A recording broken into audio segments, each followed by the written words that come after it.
히브리서 1장 1절, 2절 말씀입니다. 우리 한 목소리로 함께 기록합니다. 시작.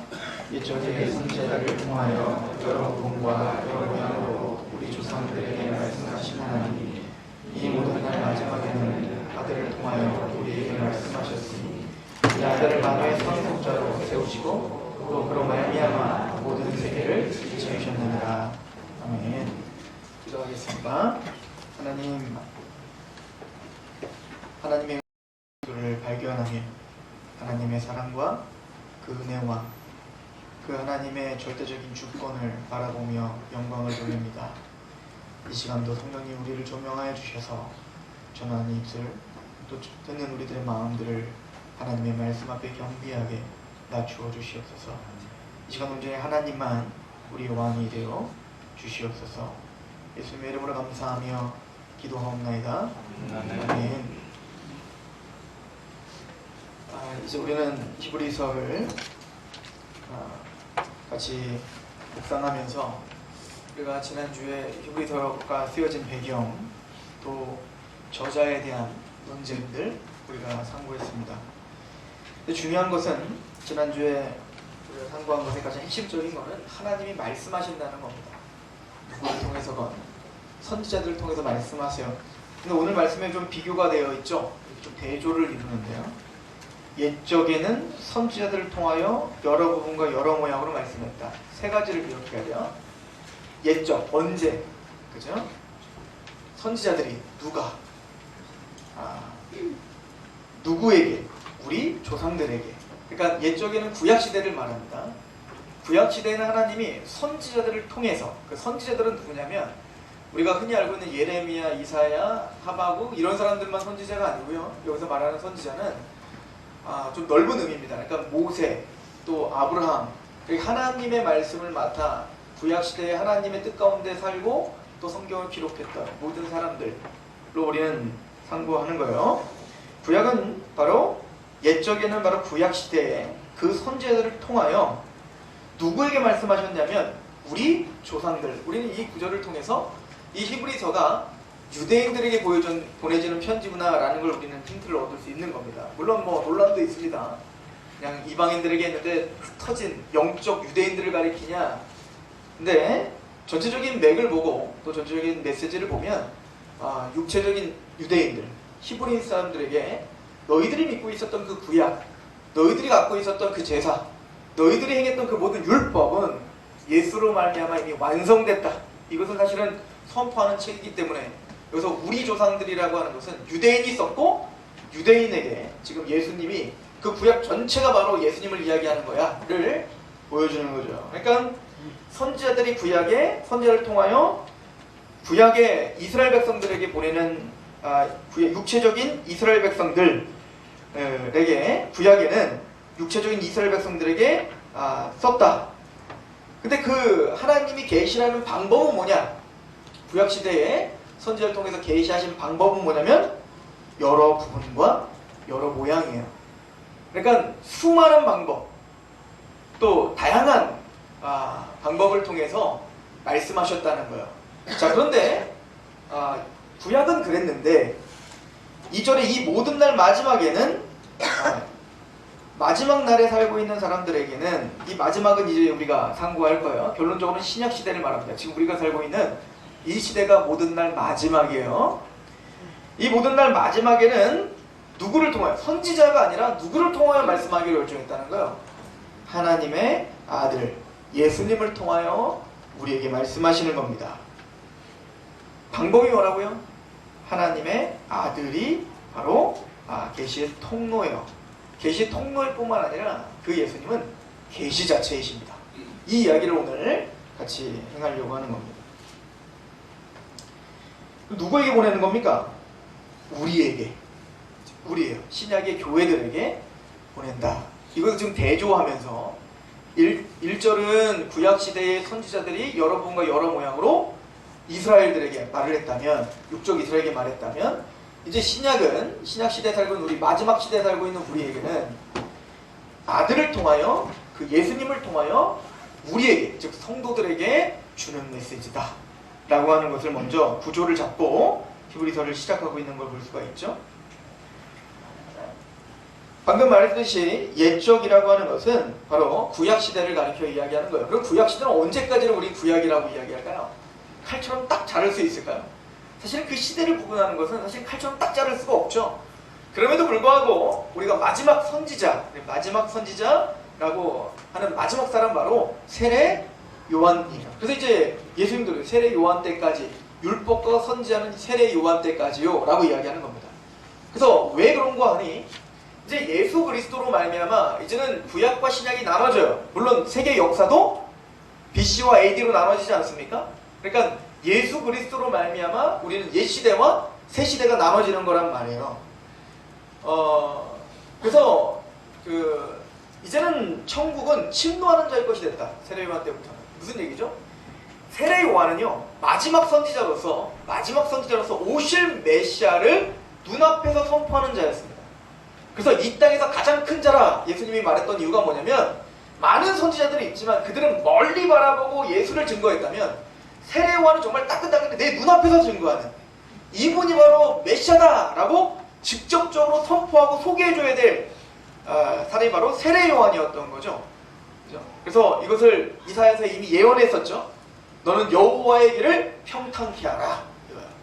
이걸 신약은 주의 길을 평탄케 하라. 그 주의 길을 닫고 회개를 촉구하는 그 일을 누가 한 거예요? 바로 세례 요한이 한 겁니다. 그래서 세례 요한이 구약의 마지막 선지자다라고 우리는 이야기하는 거예요.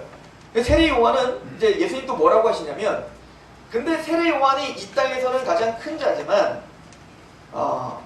하나님 천국에서는 가장 작다, 즉히 작다 이렇게 표현하죠. 이 얘기는 세례 요한을 비하시킨 게 아니에요. 지금 시대를 구분하고 있는 겁니다. 세례 요한은 물론 하나님의 계시를 받아 내 눈앞에서 메시아를 증거하는 대단히 큰 인물이지만, 천국 하나님의 나라의 차원에서 본다면 새 언약의 백성들에 비하면 아무것도 아니다 이 얘기인 겁니다. 왜냐면 세례 요한이 아무리 증거했어도 세례 요한은 예수님의 십자가와 부활을 목도하지 못하고 죽었습니다. 즉 구약의 선지자라는 얘기인 거예요. 그럼 우리는 예수님의 십자가와 부활을 보고 믿는 거예요. 눈으로 봤다는 게 아니라 그 역사적으로 예수님의 십자가와 부활을 전체적인 그 핵심적인 복음의 구속사의 모든 내용을 우리는 듣고 믿는 사람들이란 말이에요. 이게 얼마나 복된지는 고린도 교회에게 사도 바울이 편지를 보내서도 이야기하죠. 이따가도 이야기하겠지만 너희들이 율법을 볼 때 너희들이 수건을 가려진 것처럼 지금 구약을 보고 있네? 라고 사도 바울은 이야기를 합니다. 이게 무슨 얘기냐면 모세가 하나님의 얼굴을 대면하고 싶었지만 얼굴은 못 봤죠. 뒷모습만 보지 않았습니까? 그런데도 불구하고 하나님을 대면한 그 모세의 얼굴에 하나님의 광채가 묻었단 말이에요. 그게 얼마나 영광스러운지 그 영광스러움을 사람들이 보지 못하도록 수건으로 가렸다는 얘기인 겁니다. 그 얘기 뭐냐면 모세가 맡은 그 사역이 뭐였죠? 하나님의 율법을 맡아 율법을 증거하는 일이었죠. 그런데 그렇게 율법을 증거하는 그 일도 얼마나 영광스러운지 그 얼굴에 하나님의 그 영광의 광채가 묻었다는 얘기인 겁니다. 자, 그렇다면 그럼에도 불구하고 그 모세가 쓴 그 율법을 가만히 읽어보면 그 모든 율법 속에서 보면 주의 영이 계신 곳은 자유함이 있느니라 이 얘기를 사도 바울이 이야기한 다음에 우리는 이제 하나님의 율법을 볼 때, 하나님의 구약을 볼 때 수건을 쓴 것처럼 보지 않고 수건을 벗은 것처럼 이제 그 구약을 볼 수 있게 됐다 이 얘기인 거죠. 즉 수건을 썼다는 얘기는 뭡니까? 구약을 보지만 구약이 진짜 말하고 있는 말이 뭔지를 못 알아먹었다는 거예요. 그런데 이제는 우리는 그 수건이 벗겨져서 구약의 율법, 제의적인 것, 또 구약의 모든 역사, 구약의 모든 인물, 그 모든 인물이 무엇을 이야기하는지를 우리는 완벽하게 볼 수 있게 되었다 이 얘기인 거란 말이죠. 그래서 그 구약을 볼 때 성경의 고린도 교회에게 사도 바울이 뭐라고 이야기하냐면 우리가 그 모세의 그 글들, 구약을 볼 때 우리는 수건을 벗은 것처럼 보니 그 말씀을 통하여 주의 영광을 본다 이렇게 이야기합니다.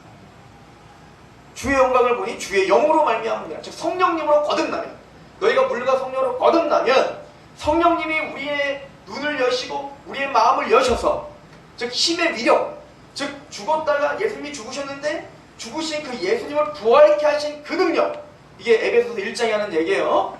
그 성령님의 능력이 오늘 우리에게 역사하셔서 죄와 사단의 권세로 가로막혀 있었던 우리의 눈을 여셨다고요. 단단하게 굳었던 마음을 망치로 두둑에 패가지고 그 고기 덩어리를 부드럽게 하는 것처럼, 북어를 부드럽게 하는 것처럼 성령님이 우리 안에 내려와 주셔서 성령님이 우리를 부드럽게 패서 우리를 부드러운 마음을 주셨다고요. 믿음을 허락해 주셨단 말입니다. 그래서 그 힘의 위력으로 우리는 그 소망을 보고 그 힘의 위력으로 우리는 믿음이 생긴 자들이다 라고 하는 거죠. 그리고는 그 눈으로 그리스도에게로 갈 때 그 수건이 벗겨지리라 라고 사도 바울은 이야기합니다. 즉 성령님을 통해서 그 수건이 벗겨지고 우리는 구약을 볼 때에 그 이야기가 예수 그리스도에 대한 이야기임을 깨닫게 되더라. 이걸 이야기하는 거죠. 이거는 누가복음 24장에 예수님도 했던 얘기였죠. 예수님이 십자가에 죽으시고 부활하신 이후에 엠마오로 가는 두 제자가 있었습니다. 그 두 제자에게 부활하신 예수님이 나타났어요. 그랬더니 그 두 제자는 완전히 시무룩해요. 왜? 그렇게 3년 동안 따라다녔던 그 12제자는 아니었지만 어쨌든 예수님을 멀리서라도 따라다녔던 그 제자들이 두 명이 누군지는 정확하게 알 수 없으나 예수님이 죽었다, 우리 선생이 죽었다, 이게 너무나 이제 슬프고 애통한 거예요. 근데 부활하신 예수님이 눈앞에 있는데 그분이 예수님 걸 못 알아먹어요. 그래서 예수님이 물어보죠. 왜 이렇게 시무룩해요? 그랬더니 그들이 아직도 당신은 그 소리를 못 들었어? 우리 선생이 죽었는데? 그랬더니 막 지금 살아나신 예수님이 옆에 있는데 그분이 예수님인 줄 모르고 시무룩한 걸 얘기하죠. 그러다가 그들이 그분이 예수님을 깨달은 시점이 있었어요. 예수님을 깨닫고 나중에는 뭐라고 예수님을 막 모셔가지고 저기 집에서 유하게 하고 막 얘기까지 했거든요. 그때 이 제자들이라는 얘기 뭐냐면 주께서 성경을 풀어주실 때에 우리 마음이 뜨겁지 아니하더냐. 주님께서 직접 하나님의 말씀, 그 당시엔 구약이죠. 그 구약의 말씀을 우리에게 풀어주셨다 이거예요. 주님께서 우리의 마음을 여셔서 그 구약의 말씀이 도대체 뭘 얘기하는지를 우리에게 풀어주실 때에 그 말씀을 통하여 우리 마음에 알 수 없는 뜨거움이 생겼다 이거예요. 그리고는 12제자들이 다락방에서 겁나가지고 문자 보고 막 벌벌 떨고 있을 때 예수님이 나타나시는 거 아니에요? 그리고 예수님 뭐라고 합니까? 두려워하지 말라. 그래서 나타났는데 영이다! 막 이렇게 막. 난 영이 아니다. 영은 살과 뼈가 없을 때 난 살과 뼈가 있다. 육체다. 육체가 부활했다. 예수님 그렇게 말합니다. 그리고는 어떻게 하십니까? 그들에게 12제자들도 여전히 예수님을 믿지 못하는 거예요. 부활하신 예수님을 믿지 못하는 겁니다. 그때 예수님이 했던 게 뭡니까? 예수님도 하나님의 말씀을 풀어주시는 거예요. 그래서 말씀하시기를 모세의 율법과 선지자의 글과 시편의 나를 가리켜 기록된 말들이 이루어져야 하는데 바로 이것이야. 내가 성경대로 십자가에 죽은 것과 성경대로 3일 만에 내가 다시 살아난 것, 그리고는 회개하는 그 복음이 이제는 예루살렘으로 시작하여 땅끝까지 임하는 그 하나님 나라의 확장에 대한 이야기, 이게 바로 율법과 선지자의 글과 시편의 나를 가리켜 기록한 것이다 라고 이야기를 하는 거죠. 율법은 뭐예요? 토라예요. 토라. 창세기, 출애굽기, 레위기, 민수기, 신명기, 토라, 모세오경을 말하는 거예요. 선지자의 글은 뭐죠? 네빔이에요. 여호수아, 사사기, 사무엘, 상하, 이게 다 선지자의 글이에요. 그리고 마지막 시편은 성문서를 가리켜요. 케투빔. 그래서 이걸 뭐라고 해요? 타낙이라고 해요. 타낙. 그러니까 유대인은 지금도 구약을 우리처럼 율법서, 역사서, 선지서, 시가서 이렇게 나누지 않고 세 개로 나눠요. 율법서, 선지서, 그리고 시가서. 이렇게 세 개를 나누는 거예요. 그러니까 예수님이 율법과 선지자의 글과 시편은 뭐라는 거예요? 구약 전체를 가리키는 겁니다. 구약 전체는 창세부터 말라기까지 모든 성경은 예수님의 십자가와 부활과 하나님의 나라에 대한 기록이다 라고 하는 것을 제자들에게 풀어주신 거예요. 그걸 풀어주실 때 엠마오던 두 제자가 가슴이 뜨거워지며 예수 그리스도를 보게 되었고 믿게 되었더라는 거죠. 우리가 거듭나게 되는 거, 구원받는 것도 동일한 패턴이에요. 복음을 들어야 됩니다. 말씀을 들어야 됩니다. 하나님의 기록된 내 어떤 예화에 감동돼서 눈물을 흘리는 게 아니라 하나님의 말씀이 우리 안에 역사해야 되는 거예요. 어떤 예화가 나오면 안 되고요. 하나님의 말씀을 읽고 그 말씀이 어떤 뜻인지가 내 마음에 감동이 돼야죠. 이해가 돼야죠. 물과 성령으로 거듭나야 하리라. 그 안에서 너희의 구원의 복음의 말씀을 듣고 또 그 안에서 믿어 성령의 인치심을 받았다. 말씀이 들려야죠. 복음이 너에게 임한 것은 말로만 임하는 것이 아니라 능력과 성령과 큰 확신으로 임하는 거예요. 성령님이 우리에게 역사하시면 뭐가 필요한 거예요? 먼저 말씀을 전하는 사람이 있어야죠. 복음을 전하는 사람이 있어야죠. 말이죠. 이게 하나님의 뜻이에요. 고린도서 1장에는 하나님은 전도에 미련한 것으로 구원하시기로 작정하셨어요. 전도는 미련한 겁니다. 안 믿습니다. 항상 우리가 매번 말씀드리지만 믿고 있는 여러분들이 이상한 거예요. 믿을 수가 없는 겁니다. 공부를 많이 한다고 믿어지는 것도 아니고요. 열심히 뭔가 행한다고 믿어지는 것도 아니에요.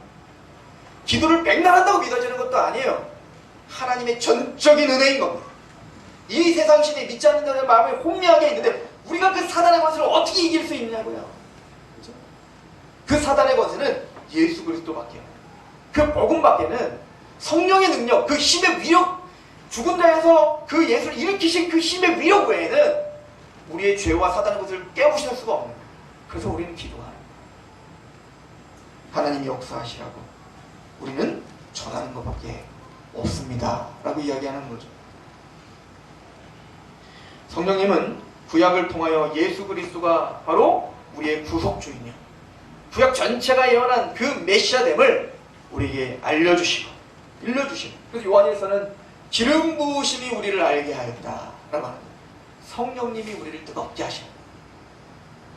사도 바울이 루디아에게 복음을 전할 때, 빌립보에서 루디아에게 복음을 전할 때 수많은 여인들이 듣고 있었지만, 수많은 유대 여인들이 듣고 있었지만 루디아가 믿을 수 있었던 이유는 뭐였습니까? 주께서 루디아의 마음을 열어 바울의 말을 청종하게 하시는지라. 주님의 역사가 아니면 우리 믿어질 수가 없는 거죠. 즉 우리는 성령님을 통해 예수 그리스도로 말미암아 구약을 볼 때 구약 사람들은 볼 수 없는 그 완성된 하나님의 구속의 역사를 볼 수 있는 특권이 있는 것입니다. 모세 부러워하지 말란 얘기예요. 아브라함 부러워하지 말란 얘기예요. 그들이 우리를 부러워하고 있다는 얘기인 거예요. 그래서 오늘 히브리서 기자는 옛적의 선지자를 통하여 여러 부분과 여러 모양으로 말씀하셨다라고 말해요. 여러 부분이라는 얘기는 통전적인, 그러니까 완벽한 세팅된 복음을 딱 가르쳐준 게 아니라 모세는, 아브라함은, 아벨은, 노아는, 또 이삭은, 야곱은, 요셉은 다 하나님께 계시를 받습니다. 계시를 듣습니다. 직접적 언약을 듣습니다. 그런데 파편적인 언약이었다고. 파편적인, 부분적인 언약이었다고요. 우리야 그 아브라함과 다윗과 그 모든 그 약속들을 쫙 구약 전체의 스토리를 알고 있어. 그게 바로 예수야. 우리는 그거를 너무너무 명확하게 알고 있지만 구약 시대 사람들은 정말 우리처럼 알고 있나요? 모르죠. 아담에게, 그 타락한 아담에게 이제 하나님 앞에 설 수도 없어 두려워하고 떨리는 그 아담이 이제는 하나님을 떠나 벌벌 떨면서 두려워 숨었을 때 아담아 아담아 어딨냐 라고 찾지만 그 하나님에 나올 수 없는 그 아담, 그에게 하나님은 약속을 합니다. 여자의 후손이 뱀의 밟을 거야. 앞으로 예수님이 오셔서 십자가에 죽으시고 부활하시고 우리가 속죄함을 받고 신칭을 받아가고 우리 거듭나고 우리가 이제 영원한 천년왕국을 살다가 우리가 영원한 하나님의 나라에 들어가 새하늘과 새 땅에 와가지고 이거 다 알았을까요? 천만의 말씀이죠. 어떻게 그걸 알겠습니까? 부분적인 거예요. 그래서 성경을 뭐라고 점진적 계시다 이렇게 말하는 거예요. 하나하나 인류에게 알려주는 거예요. 물론 아담은 그 수준에 맞게 하나님은 그걸, 그 메시아, 그 약속을 그냥 그대로 믿고, 그래 내 스스로는 구원받을 수 없구나, 이 죄에 빠진 나, 선악과를 먹어 타락한 나는 스스로 구원받을 수 없네, 그러므로 하나님의 약속을 의지하는 것밖에는 내게 길이 없네. 이 믿음은 동일한 믿음인 거예요. 하나님의 약속을 믿는 믿음 말입니다.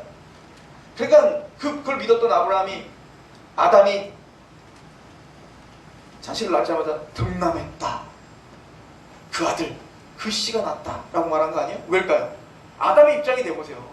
여자의 후손이 뱀의 머리를 밟는다니 누가 구원자야? 하와가 난 그 사람이 구원자라고 생각할 수밖에 없는 거 아니에요? 그러니까 그 이름을 짓는 거에 메시아 대망사상이 거기에 담겨 있는 거예요. 그런데 가인은 메시아처럼 살지를 않아. 딱 봐도. 그러니까 아벨에게 좀 기대를 걸었겠죠? 근데 가인이 아벨을 또 죽여버렸어. 경건했던 아벨을. 그러니까 또 다른 아이를 낳으면서 이름을 뭘로 지는 거예요? 셋, 다른 씨를 주셨다. 다른 씨를 주셨다. 끊임없이 뭐 하는 겁니까? 여자의 후손에게서 그 메시아가 날 거야. 그 메시아가 날 거야. 그 대망사상이 있었던 거예요. 그때부터 시작된 거죠. 그러나 그 셋이 창세기 4장에 가면 그 셋이 에노스를 낳고, 에노스란 뜻은 사람이라는 뜻이에요. 에노스란 뜻은 한계가 있다 이런 뜻이에요. 비천하다 이런 뜻이에요. 에노스를 낳고 그때서야 사람들이 여호와 이름을 불렀더라. 무슨 얘기예요? 그때까지도 메시아도 내가 만들어낼 수 있다고 생각합니다. 내가. 근데 이 역사를 진행하면서 인간이 얼마나 악한지를 알게 된 거죠. 우리는 인간이구나. 우리는 비천하구나. 그때서야 여호와 이름을 부르는 거예요. 야곱이 그의 인생 전체를 통해서 나는 장자 축복을 받아야 돼. 아버지를 속이고 형을 속이는 아이들, 난 장자 축복을 받아야 돼. 그거 언제 깨지는 겁니까? 약복강가에서 내가 이루는 그 어떤 것도 죽음의 이 위협에, 이 죽음의 두려움을 넘길 수 없다는 것, 죽음을 이길 수 없다는 걸 알고 여호와가 아니면 나는 죽습니다 하여 온 마음을 다하여 여호와의 약속을 붙잡았던 그 약복강가 사건, 그 비천함을 깨달았을 때 그때서 이스라엘은 칭함을 받는 거예요. 그렇게 그들은 각자의 삶의 정황 속에서 하나님이 주신 계시를 따라, 하나님의 말씀을 따라 부분을 붙잡으며 그 부분을 가지고 하나님의 언약을 붙잡고 가야 될 수밖에 없었어요. 그러나 우리는 하나님이 완성하신 그 구속사의 모든 역사, 그 스토리를 알고 믿는 사람들. 하나님의 은혜 아닙니까? 이 이야기를 베드로전서 1장은 이렇게 이야기합니다. 베드로전서 1장 10절부터 이 구원에 대하여는 너희에게 임할 은혜를 예언하던 선지자들이, 구약의 선지자들 말하죠, 연구하고 부지런히 살펴서 자기 속에 계신 그리스도의 영이 그 받으실 고난과 후에 받으실 영광을 미리 증언하여 누구를 또는 어느 때를 지시하는지 상고하니라. 이 얘기는 무슨 얘기입니까? 구약의 선지자들이 이 구원에 대해서, 이 구원을 갈망하는 마음으로 하나님께 계시를 받아 선포했다는 얘기인 거예요. 어느 때에 누가 십자가에 죽으셨다가 부활할 것인지 그 내용을, 완벽한 십자가 부활 이 내용은 아니지만 그 내용을 그 약속 속에 끊임없이 받아 선포했어요. 근데 그들은 이 내용이 뭔지 명확하게 볼 수가 없었다고요. 그래서 이걸 뭐라고 이야기하냐면 베드로전서 1장 12절에 보면 이 섬긴 바가, 구약에는 선지자들이 이 섬긴 바가 자기를 위한 것이 아니요 너희를 위한 것이니 계시로 알게 되었으니 이것은 하늘로부터 보내신 성령을 힘입어 복음을 전하는 자들로 이제 너희에게 알린 것이요 천사들도 살펴보기를 원하는 것이다.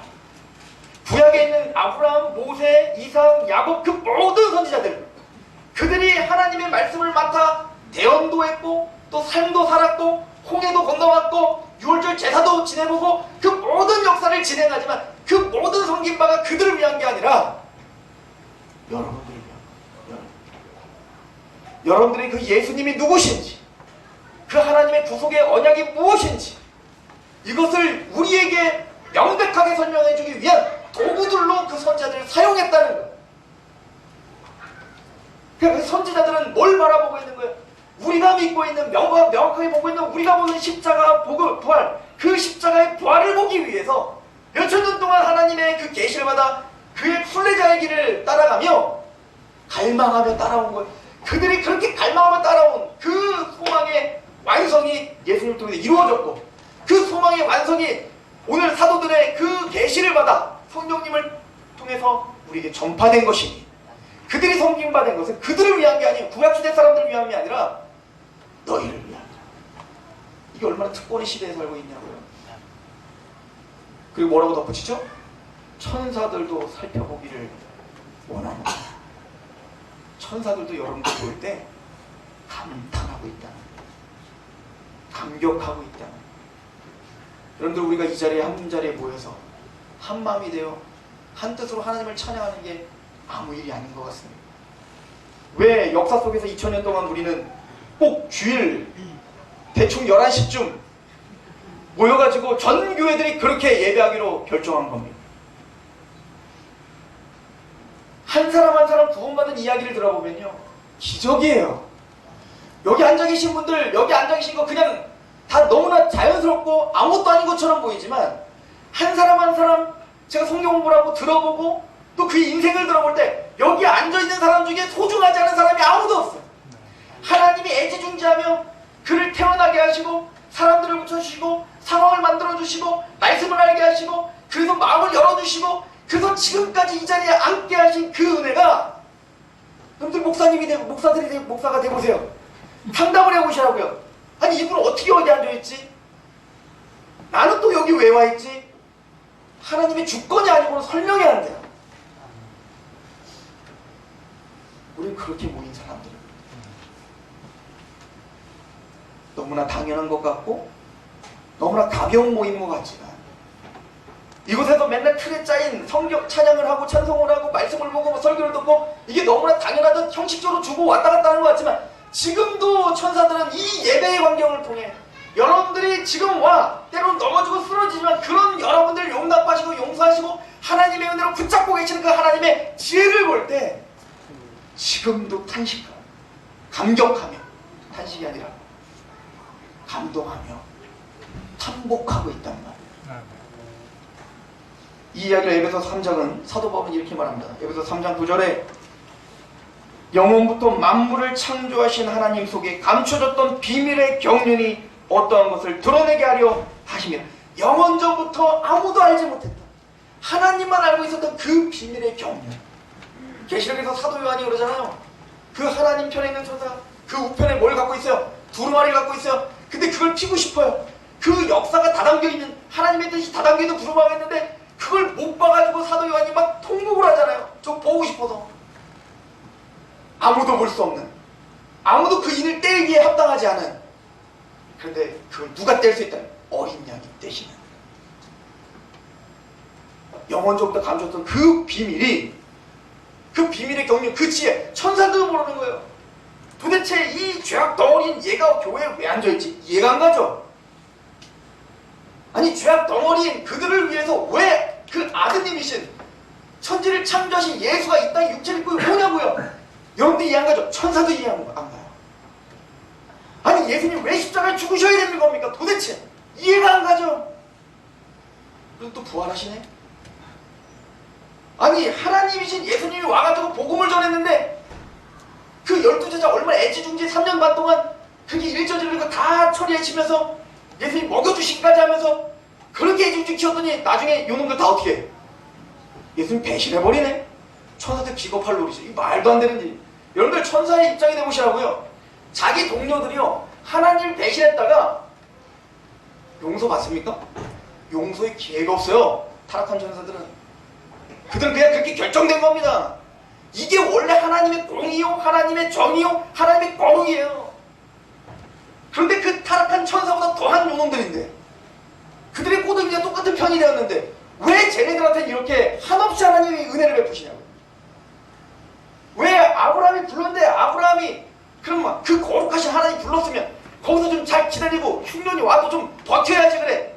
흉년이 왔다 하나님 버려버리고 또 이집트로 도망가는 그놈. 하나님이 근데 또 찾아가서 또 아브라함을 또 설득해 또 데려오시네. 모세야 이스라엘을 구원하자. 싫은데요? 아니 이게 말이 돼요? 천사들 그렇게 했다면 어떻게 되는 거예요? 그냥 끝장이에요. 근데 하나님은 계속 용서하시고 계속 용납하시고 계속 용서하세요. 마침내는 자기 아들 죽이면서까지 용납하세요. 죽이면 정신 차려요? 정신 또 못 차리잖아요. 그런데 또 성령님 보내셔서 또 믿게 하시고 또 믿게 하시고 믿었더니 또 넘어지고 또 넘어지고 그래도 끝까지 책임져 주시는 그 은혜. 천사들이 이해가 가지 않죠. 근데요 천사들이 여러분들의 그 모습들을 보면서 지금 감탄을 하고 있어요. 보십시오. 에베소 3장 10절에 이는 이제 교회로 말미암아 하늘에 있는 통치자들과 권세자들에게 하나님의 각종 지혜를 알게 하려 하시며. 여러분들 교보제예요. 하나님의 은혜, 하나님의 지혜가 무엇인지, 하나님의 구원의 능력이 무엇인지를 모든 하늘에 있는 권세자들과, 이건 천사들을 가리켜 말합니다. 영적 존재들, 권위자들, 그 하늘에 있는 모든 우리보다 훨씬 뛰어나고 우리 지혜보다 훨씬 뛰어난 지혜를 갖고 있는 천사들인데 그들로부터 이해할 수 없는 그 하나님의 그 지혜, 하나님의 그 능력, 하나님의 무한하신 그 은혜, 그 자비, 그게 여러분들을 통해서 지금 설명되고 있다. 우리가 어찌 함부로 대할 수 있겠냐. 옆에 분들 인사하세요. 당신은 하나님의 교보제입니다. 내가 당신을 통해서 하나님의 은혜를 배웁니다. 제가 이런 거 하기 좀 이상하긴 하네요.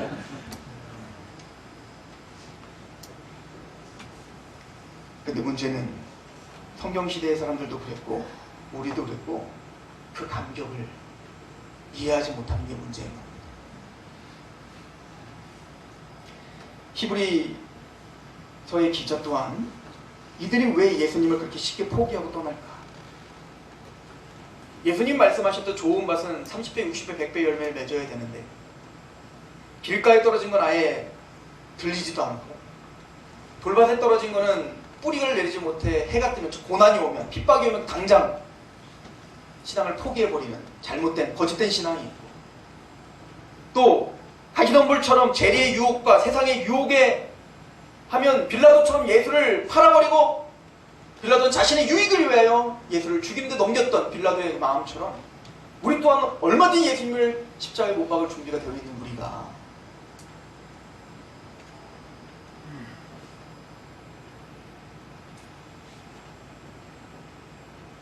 히브리 기자는 그런 우리 연약함을 너무나 잘 알고 있습니다. 왜? 자신도 그런 고군분투하며 살고 있기 때문에 그렇습니다. 순간순간 이 믿음에서 떠나고 싶은 그냥 귀 막고 눈 감고 그냥 내 마음대로 살고 싶은 그런 욕구가 솟구쳐 오르는 똑같은 성정을 가진 이 서신을 갖고 있는 자는 그럼에도 불구하고 자신을 인내케 하고 견고하게 하는 은혜가 예수님이 누군지를 분명히 하는 것이었어요. 그런데 우리의 삶을 능력 있게 하는 것은 어떤 윤리적인, 도덕적인, 또 긍정적인 사고방식을 심어줘서 되는 것. 순간은 될 수 있어요. 순간은 슬픔 중에 기쁘게 만들 수 있어요. 마음을 북돋아줘. 그거가 근본적으로 교리인 겁니다. 하나님에 대한 교리. 하나님이 누구신지 말이에요. 근데 그 하나님이 누구신지를 정확하게 알려줄 수 있는 건 뭐다? 예수님밖에 없다. 왜 성경 전체가 예수님을 기록한 겁니까? 빌립이 그럽니다. 선생님, 주님, 나에게 아버지를 보여주십시오. 예수님 말합니다. 내가 오랫동안 너희와 함께 있었는데 또 누구를 보이라 하냐? 나를 본즉 아버지를 보았느니라. 하나님은 이제 마지막에는 예수를 통하여 말씀을 작정했다. 다른 말씀 찾지 마세요. 끝입니다. 옛적에는 여러 부분과 여러 모양 부분적으로 알려주셨어요. 파편적으로. 게다가 방법도 여러 방법으로 여러 모양으로 홍해가 갈라지기도 하고요. 직통기시 주기도 하고요. 나비도 말하게 하고요. 또 여러 가지 고난도 주기도 하고요. 실제적인 어떤 그 모든 역사, 모든 방법 폭풍과 치게 하고 모든 방법을 다해 말씀하셨습니다. 선지자들에게. 때로는 그 하나님의 의미가 뭔지 알게 하며 선지자인 그 호세아 선지자를 불의한 아내와 결혼하며 그 아픔을 겪게 함으로 하나님의 마음을 알기도 하셨다고요. 그런데 우리는 다른 말씀을 찾을 필요가 없습니다. 이게 히브리서가 하는 얘기입니다. 끝이다. 이제는 아들을 통하여 말씀하시라. 아들이면 족하다 이 얘기입니다. 예수님의 십자가면 충분하다 이 얘기인 거예요. 그 예수님 십자가 부활 그 이야기 하나면 더 이상 필요 없다. 예수 그리스도를 내어주시니가 자기 아들을 우리를 위하여 아끼지 않고 내어주시니가 무엇을 더 주지 않겠니? 문제는 하나님을 아는 지식인데 하나님을 아는 지식은 반드시 이제 예수로밖에 말씀하지 않겠다는 겁니다. 예언자 찾아다니지 마세요. 다른 은혜를 구하지 마세요. 예수님을 찾으십시오. 예수님을 알려고 하십시오. 예수님을 아는 만큼 우리는 능력이 생길 거예요. 예수님 어떻게 아나요? 예수님 알려주시잖아요. 모세율법과 선지자들과 시편에 나를 가르쳐 기록했다고. 또 그 예수님의 십자가를 명확하게 본 그 제자들이 예수님에 대하여 성경에 다 썼잖아요. 신구약 전체가 누구에 대한 이야기인가? 예수에 대한 이야기죠. 다른 말로 말하면 왜 사도 바울이 하나님의 말씀은, 이 성경은 사설 풀 것이 아니라는 거죠. 하나님의 감동 대신 사람들을 위해 쓰여졌다는 거죠. 그래서 하나님의 성경은 우리를 구원해 주시는 지식이, 지혜가 거기에 있을 뿐만 아니라 우리를 교훈하며 책망하며 바르게 하며 의로 교육하게 유익하며 모든 것을 행할 능력을 갖추게 하는 능력이 말씀이라는 거예요. 왜? 거기서 우리는 예수를 발견하니까요. 또 예수님을 통해서 하나님이 누구신지를 알고 감격하니까 말입니다. 이 모든 날 마지막이라고 할 때 이 마지막 날이라고 하는 것은 종말을 말합니다. 이 종말이라는 것은 이미 시작됐습니다. 구약 성경에 마지막이라는 말을 할 때 이사야서 2장 2절에 보면 말이래 여호와의 전에 산이 모든 산 꼭대기에 굳게 설 것이요 모든 작은 산 위에 뛰어나리니 만방의 그리로 모여들 것이라. 미가서 4장 1절 끝날에 이르되 여호와의 전에 산이 산들의 꼭대기에 굳게 서며 작은 산들 위에 뛰어나고 민족들이 그대로 몰려 그리로 몰려갈 것이라. 호세아 3장 5절 그 후에 이스라엘 자손이 돌아와서 그들의 하나님 여호와 그들의 왕 다윗을 찾고 마지막 날에 여호와를 경외함으로 여호와 그의 은총으로 나아가리라. 만방의 모든 백성들이 이제는 그 마지막 날에 하나님의 산으로 몰려올 거다. 이미 마지막 날은 시작됐습니다. 마지막 날이란 구약 성경이 그렇게 예언하고 그렇게 기다렸던 구원의 완성의 날이에요. 구속의 성취의 날이에요. 그 구속의 성취는 아브라함의 자손, 다윗의 자손, 예수 그리스도의 그 세계, 그 구약 성경 전체가 예언한 그 메시아가 이미 오셨습니다. 이 마지막이라는 건 최종적이고 결정적이고 이제는 다른 계시가 없다, 이런 뜻입니다. 히브리서 9장을 보십시다. 히브리서 9장 26절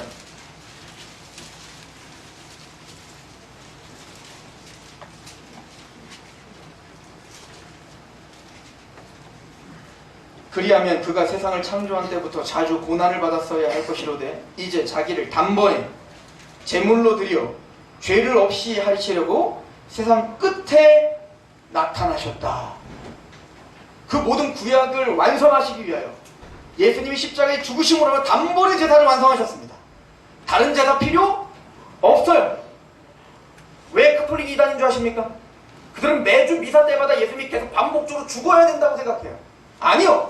성경은 이미 단번에 예수님의 십자가 사건으로 모든 제사는 끝났습니다. 근데 언제? 세상 끝에 나타나셨다. 이게 마지막 날이에요. 종말입니다. 즉 예수님은 십자가의 죽으심으로 마지막인 거예요. 그런데 27절 한 번 죽는 것은 사람이 정하신 것이죠. 그 후에는 심판이 있으리니 28절 같이 읽을까요? 시작! 이와 같이 그리스도도 많은 사람의 죄를 담당하시려고 단번에 들이심 받으셨고 구원에 이르게 하기 위하여 죄와 상관없이 자기를 바라는 자들에게 두 번째 나타나셨어요. 예수님의 십자가가 말일이에요. 마지막 날이에요. 종말이에요. 그래서 고린도전서 10장 11절은 그들에게 일어난 이러한 일은 본보기가 되고 또한 말세를 만난 우리를 깨우치기 위한 것이다, 이렇게 말해요. 구약에서 기록들이 다 말세를 만난, 지금 사도 베드로가 살았던 그 시대를 말세라고 하잖아요. 말세를 만난 사람들에게 본보기가 되기 위해서 뭘 기록했다는 거예요? 구약이 기록됐다는 거예요. 여러분들 위해 기록했다는 거예요. 그러면 예수님의 십자가 사건 그 이후로 우리는 말세를 사는 거예요. 그 말세가 언제까지일까요? 예수님의 재림 때까지를 말세라고 하는 거예요. 마지막 때. 그러니까 마지막 때는 뭐예요? 야, 지금이 말세야. 맞아, 말세야. 예수님 때부터 재림까지 말세. 우리 말세를 살고 있는 거예요. 예수님이요 2000년 전에 오셔도 전혀 이상한 거 아니고요, 10년 전에 오셔도 전혀 이상한 거 아니고, 오늘 오셔도 전혀 이상한 거 아니고, 1000년 후에 오셔도 전혀 이상한 거 아니에요. 예수님 그렇게 예언하고 가셨어요. 때를 몰라요. 그런데 이걸 이미, 그러나 아직이라고 말해요. 우린 말세를 살고 있는데 이미 말세는 시작됐지만 그 구원의 완성의 날이 올 거예요. 그래서 두 번째 다시 오실 거야. 아직은 온전한 완성이 이루어지지 않았죠. 우리 그걸 바라보고 있는 거예요. 이미 예수님의 십자가로 구원을 받아 이제는 하나님을 마음을 다하고 뜻을 다하고 목숨을 다해 마음 할례를 받아 하나님을 찬양하는 자가 됐지만 여전히 우리는 영원한 온전한 구원이 온전히 이루어지지 않았죠. 이 온전하다는 건 구원에 떨어질 수 있다는 얘기가 아니라 육체가 아직 구원 못 받았잖아요. 예수님의 부활의 몸처럼 이제는 슬픔이 없고 눈물이 없고 애통이 없고 아픔이 없고 죽는 사망이라는 게 없는 그런 육체를 덧입진 않았잖아요. 그 구원의 완성을 위하여 우리 그때까지 탄식하며 사는 거예요. 이 땅을 살면서 그날을 바라보는 거예요. 맞아요. 내가 지금 고난 중에 있지만 힘든 중에 있지만 그 예수님이 이미 그 모든 구약의 약속을 성취하셨고 두 번째 다시 오시어 이제는 우리에게 영원한 안식과 진짜 하나님의 구원의 완성을 주실 거야. 이걸 믿는 겁니다. 계시록을 보면 일곱 교회의 그 고난과 핍박과 유혹 속에 있는 교회들이 넘어지고 쓰러지고 어떤 교회는 죽어있는 교회까지 됩니다. 그런 교회들을 향하여 예수님은 말합니다. 이기는 자에게 생명의 면류관을 주마. 이기는 자에게 내가 성전의 기둥이 되게 해주마. 이기는 자에게 내가 보좌에 앉게 해줄게. 이기는 자에게 내가 흰옷을 입혀줄게. 이기는 자에게 내가 흰돌을 줄게. 다 구원에 대한 얘기예요. 꼭 뭐 같아요? 이겨야 우리가 구원받고 뭔가 버텨야 구원받고 여러분들이 뭔가 행해야 구원받는 것처럼 쓰여져 있지 않습니까? 그건 딱 3장까지 온 거예요. 계시록 4장부터는 그럼 누가 이겼느냐? 예수께서 이기셨다 이미. 또 누가 이겼느냐? 예수님의 피에 그 옷을 빤 그 예수님과 함께 있는 너희가 이미 이겼다. 내가 이기게 해줄게. 이게 예수님이 하는 얘기예요. 그러기에 계시록 1장에 예수님을 환상으로 볼 때 어떤 환상입니까? 죽임당하시는 예수님, 그게 우리가 믿는 십자가죠. 너무너무 중요합니다. 그런데 우리의 소망은 죽임당하시고 끝난 게 아니에요. 예수님은 머리는 양털처럼 희고요, 흰 옷을 입고요, 금띠를 두르고 있고요, 그 발은 주석에 빛난 그 심판의 발이 있고요, 눈은 불꽃처럼 지금 모든 세계를 다 감찰하고 계시고요, 입에서는 검이 나오는 것을 하나님의 말씀을 심판하실 그 하나님, 영존하시는 아버지, 전능하시는 하나님으로서 예수님이 얼마나 영광스럽게 지금 승천하여 하나님 우편에서 우리를 위해서 돕고 계시는지를 보여주고 있는 거예요. 우리가 믿고 있는 예수는 실패한 자가 아니에요. 십자가로 죄를 이기셨고 부활하심으로 우리를 의롭다 하셨고 두 번째 다시 나타나심으로 우리를 영광스럽게 하실 것이다. 이 소망이 우리를 붙드는 겁니다. 그 예수를 아는 만큼 하나님에 대한 영광에 사로잡히는 겁니다. 그게 우리를 오늘 살게 해요. 그게 오늘 우리를 이기게 하는, 견고하게 하시고 인내하게 하시는 그 하나님의 은혜가 저와 여러분들에게 있길 축원합니다. 기도하겠습니다. 하나님 아버지 너무나 감사합니다. 여전히 핍박과 유혹 가운데 노출되어 있는 우리가 지금 히브리서를 보고 있는 세상이 두렵고 타협하고 싶어하는 연약한 우리가 여기 있습니다. 영광스러우신 예수 그리스도의 십자가와 부활의 그 은혜를 상고하되 우리의 눈을 여시어 그 심의 위력으로 십자가를 통해서 우리에게 완성하신 하나님의 사랑의 깊이와 높이와 넓이와 그 어떠하심을 지제까지 새롭게 알게 되어 그 사랑에 강권되어 내가 미쳤어도 하나님을 위해 미쳤고 내가 정신이 온전하여도 너희를 위해 온전하다 라고 고백했던 사도 바울의 마음처럼 그렇게 믿음의 삶을, 믿음의 길을 걷게 하시옵소서. 예수 그리스도의 이름으로 감사하며 기도합니다.